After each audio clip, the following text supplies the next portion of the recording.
YouTube channel Our Life Changer में आपका बहुत बहुत स्वागत है।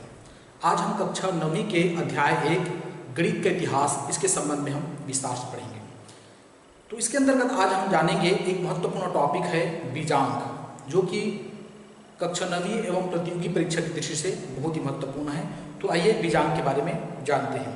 इसके अंतर्गत हम जानेंगे कि बीजांक क्या है, बीजांक की क्या उपयोगिता है और प्रश्नावली से बीजांक से संबंधित कुछ महत्वपूर्ण प्रश्नों का अभ्यास करेंगे। तो चलिए शुरुआत करते हैं। बीजांक क्या है? बीजांक जैसे कि बीजांक, इसका हम संधि विच्छेद करेंगे। ये बना है बीज धन अंक से मिलकर के बना है। बीज धन अंक ये होगा बीजांक।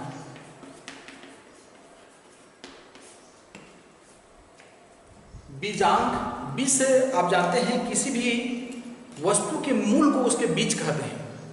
किसी भी वस्तु के मूल को उसके बीज कहते हैं। जैसे थोड़ी देर के लिए आम है, उनके जो मूल है उसकी बीज ही होता है, बीज से ही आम की उत्पत्ति होती है। तो जहां से उसकी उत्पत्ति होते रहता है उसको हम बीज कहते हैं। तो बीज धन अंक बीजांक। तो अगर बीज का अर्थ होता है मूल, धन अंक, ये मिलकर के बनता है मूलांक। तो बीजांक का दूसरा नाम मूलांक भी है। तो बीजांक अगर संख्या को देखा जाए तो 0 से लेकर के 9 तक की संख्या से मिलकर के 0 से लेकर के 9 तक के अंकों से मिलकर के पूरा सभी संख्या बनते हैं। इसलिए किसी संख्या का मूलांक या बीजांक हम 1 2 3 4 5 6 7 8 9 इन संख्याओं को हम मूलांक या बीजांक कहेंगे।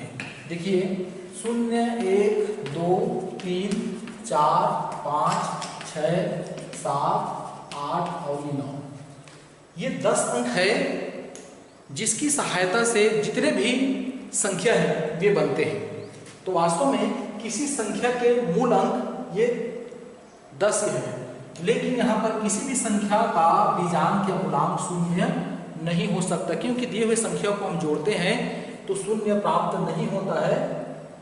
तो 1 से लेकर के 9 तक की संख्या, किसी भी संख्या 1 से लेकर के 9 तक के अंक किसी भी संख्या के बीजांक या मूलांक होते हैं। उदाहरण के लिए मान लो देखते हैं 259। मान लो प्रश्न कहता है कि 259 का बीजांक या मूलांक ज्ञात कीजिए। तो हमें क्या करना पड़ेगा? सभी अंकों को जोड़ना पड़ेगा।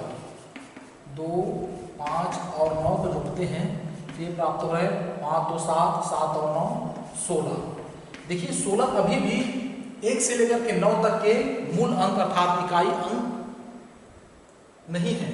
अब पुनः हम इसको जोड़ते हैं, 1 धन 6 करते हैं तो ये प्राप्त हो रहा है 7, जो कि हमारे मूलांक या बीजांक में शामिल है। तो कह सकते हैं कि 259 का बीजांक 7 होगा।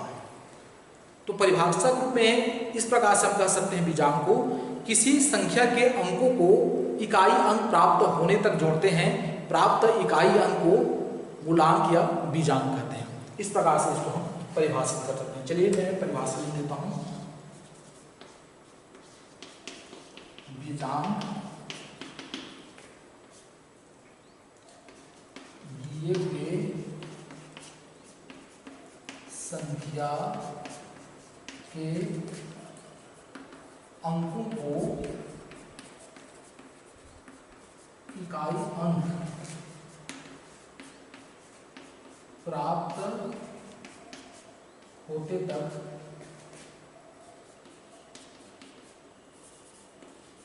योग करते हैं।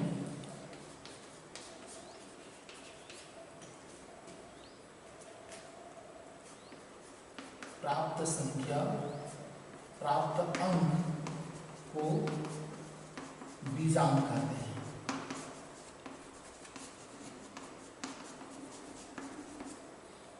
अर्थात हमें किसी संख्या के अंकों को हमें तब तक जोड़ते रहना है जब तक कि एक इकाई अंक प्राप्त न हो जाए। प्राप्त इकाई अंक को हम बीजांक कहेंगे। तो मुझे आशा है आप सभी को क्लियर होंगे कि बीजांक क्या है और हम किसी भी संख्या का बीजांक कैसे ज्ञात करते हैं। आइए इसके बाद जानते हैं बीजांक का गणित में क्या उपयोगिता है, हमारे दैनिक जीवन में किस प्रकार से बीजांक का उपयोग कर सकते हैं या उनकी क्या उपयोगिता है, इसके संबंध में हम समझेंगे। आइए इसके बाद जानते हैं कि बीजांग की क्या उपयोगिता है। बीजांग की उपयोगिता के संबंध में पढ़ते हैं। ये परीक्षा की दृष्टि से बहुत महत्वपूर्ण है। बीजांग क्या है, बीजांग की उपयोगिता लिखिए, इस प्रकार से प्रश्न पूछा जाता है। तो देखते हैं कि बीजांग की क्या उपयोगिता है। तो बीजांग की 2 उपयोगिता है। पहला है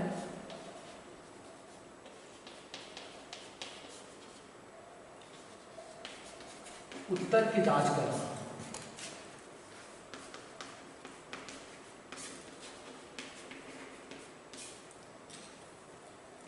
और दूसरा है 3 एवं 9 के विभाज्यता की जांच करना।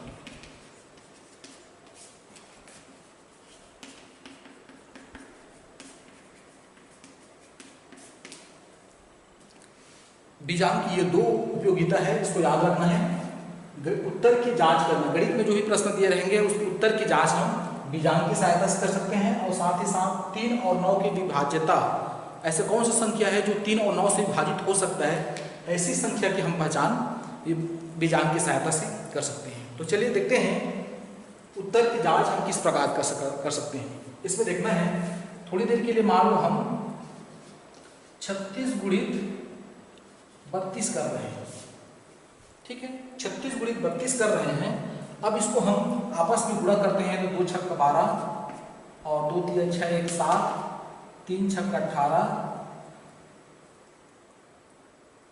और 3 3 9 और 1 10।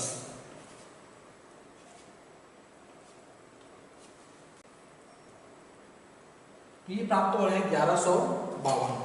अब मान लो आपको चेक करना है कि हमारा जो प्रश्न जो उत्तर है, आपको चेक करना है कि हमारा जो उत्तर है सही है कि नहीं है। तो इसको हम बीजांग की सहायता से जांच कर सकते हैं कि हमारा उत्तर सही है कि गलत है। तो इसमें क्या करना है, हमें दोनों 36 और 32 का बीजांग ज्ञात करना है और दोनों का गुणनफल करके करना है, और साथ ही साथ उत्तर का बीजांग निकालना है। दोनों का बीजांग यदि बराबर होता है तो हमारा उत्तर सही है। जैसे इसका बीजांग देते हैं, 36 का बीजांग क्या हो जाएगा, 6 9, 6 और 3 9 हो जाएगा, 6 और 3 9, और इसका हो जाएगा 3 2 5। अब दोनों को हम गुणा करते हैं तो प्राप्त हो रहा है 9 पंचे 45। इसका भी बीजांग निकालते हैं 45 का, तो ये प्राप्त हो रहा है 5 4 9। इसका मतलब इनका गुणा का जो है बीजांग कितना आ रहा है, 9 प्राप्त हो रहा है। अब इसका हम गुणनफल का निकालेंगे, 1152 का बीजांग निकालेंगे तो प्राप्त होगा 1 + 1 + 5 + 2, तो कितना हो जाए 1 1 2 2 5 7 7 2 9। तो देखिए इसका बीजांग और इसका बीजांग, दोनों का बीजांग बराबर आ रहा है। इसका मतलब हमने जो गुणा किया है उसका उत्तर सही है। तो इस प्रकार से हम सभी प्रकार के संक्रियाओं का उत्तर की जांच बीजांग की सहायता से कर सकते हैं। अब आइए इसके बाद देखते हैं विभाज्यता की जांच। कोई संख्या 3 से विभाजित होगा कि नहीं, या कोई संख्या 9 से विभाजित होगा कि नहीं, इसकी जांच भी हम बीजांग की सहायता से कर सकते हैं। जैसे थोड़ी देर के लिए 3 से विभाज्यता का नियम कहता है कि यदि किसी संख्या का बीजांग 3 6 या 9, 3 6 या 9, किसी भी संख्या का बीजांग इन तीनों में से कोई आता है तो वह संख्या 3 से विभाजित हो जाएगा। इसी प्रकार से यदि किसी संख्या का बीजांग 9 प्राप्त होता है तो वह संख्या 9 से विभाजित हो जाएगा, ठीक है। तो इस प्रकार से हम 3 और 9 की विभाज्यता की जांच कर सकते हैं। उदाहरण के लिए देते हैं, मान लो कोई संख्या लेते हैं 18 है, मान लो हमें चेक करना है कि यह 3 से विभाजित होता है कि नहीं। तो हम क्या करेंगे, इसका बीजांग निकालेंगे। बीजांग क्या हो जाएगा 8 और 1 9। तो देखिए बीजांग 3 6 या 9 इन तीनों में से कोई प्राप्त होता है तो वह 3 से विभाजित हो जाएगा। 3 6 18 विभाजित हो जाता है। इसी प्रकार से 9 की विभाज्यता जांच करने का नियम है, यदि उनका बीजांग 9 प्राप्त होता है तो वो 9 से विभाजित हो जाएगा। देखिए बीजांग 9 प्राप्त हो रहा है, इसलिए 18 9 से विभाजित हो जाता है। तो इस प्रकार से हम बीजांग की सहायता से उत्तर की जांच कर सकते हैं, साथ ही साथ 3 और 9 की विभाज्यता की जांच कर सकते हैं। अब आइए इसके बाद देखते हैं अपनी प्रश्नावली से 1.2 से कुछ महत्वपूर्ण प्रश्नों का अभ्यास करेंगे जो कि परीक्षा की दृष्टि से बहुत महत्वपूर्ण है। आइए इसके बाद देखते हैं अपनी प्रश्नावली 1.2 से 2 महत्वपूर्ण प्रश्न का अभ्यास करेंगे। एक है 9875 का बीजांग ज्ञात कीजिए, दूसरा है 4441 में क्या जोड़े कि संख्या 9 से विभाजित हो जाएगा। इस प्रकार से प्रश्न परीक्षा में पूछा जाता है, तो देखते हैं इसको हम कैसे हल करेंगे। तो 9875 का बीजांग ज्ञात कीजिए।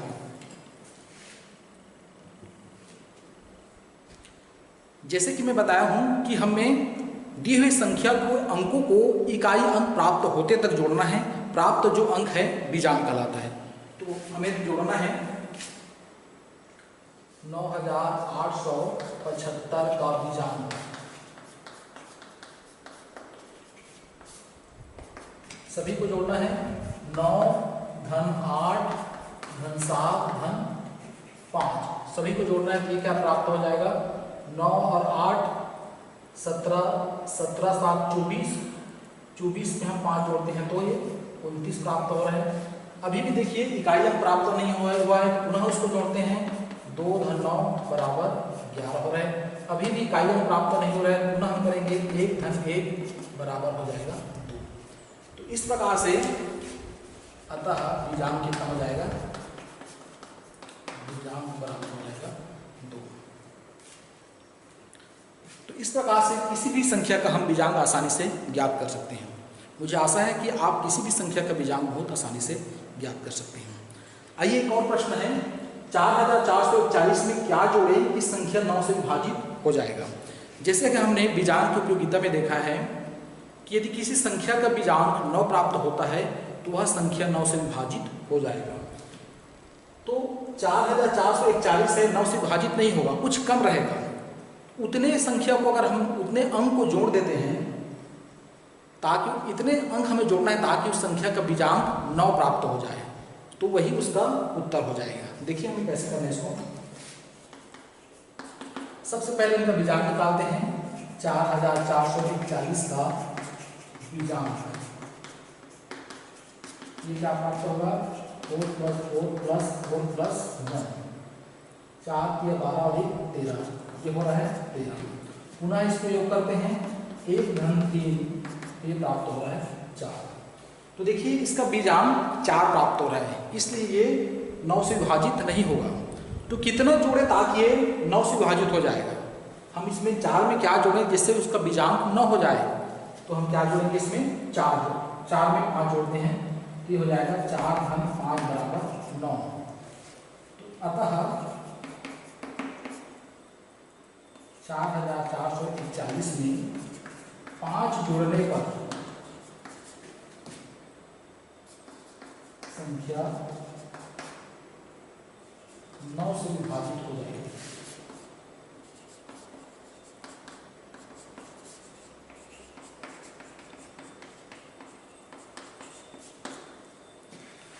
तो इस प्रकार से हम प्रश्नों को बहुत ही आसानी से हल कर सकते हैं। मुझे आशा है कि आप सभी को क्लियर हो गया होगा कि बीजांग क्या है, बीजांग की क्या उपयोगिता है और बीजांग से संबंधित प्रश्नों का हम हल कैसे करेंगे। यदि ये वीडियो आपको उपयोगी लगा हो तो मेरे चैनल को सब्सक्राइब कीजिए, साथ ही साथ वीडियो को एक लाइक जरूर कीजिए।